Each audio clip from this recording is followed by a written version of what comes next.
আজকে আমি এই 250 টাকা দিয়ে 24 ঘন্টা সার্ভাইভ করবো এই পার্কে।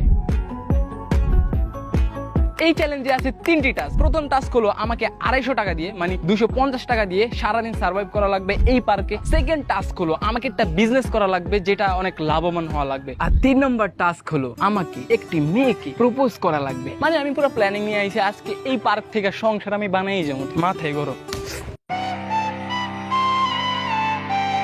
আর 4 নম্বর টাস্ক আমাকে গোসল করা লাগবে। এখন বলতে পারে গোসল করাকে কেন আমি টাস্ক হিসাবে রাখলাম? আমার বাজেট হলো 250 টাকা মানে 250 টাকা, কিন্তু এই গোসল করতে গেলে এই পার্কে টিকিটে দেওয়া লাগে 200 টাকা। তো গাইস এখন বাজে সকাল 10টা, যেহেতু আমি সকালে নাস্তা করি নাই তাই আমার এখন সকালে নাস্তা করা লাগবে। আর নাস্তাটা আমার বুঝা শুনা করা লাগবে কারণ আমার বাজেট খুবই কম। কি খাওয়া যায় বড় ভাই একটু উপদেশ দেন তো, এগুলো কত করে? তো এই জায়গা থেকে 2টা দেন আর একটা পানি দেন। তো আমরা 2টা বিস্কিট নিতেছি আর নিতেছি পানি। মোট 30 টাকা হয়েছে না? 250 টাকার ভিতরে এখন আছে আমার কাছে মাত্র 220 টাকা। তো চলো এবার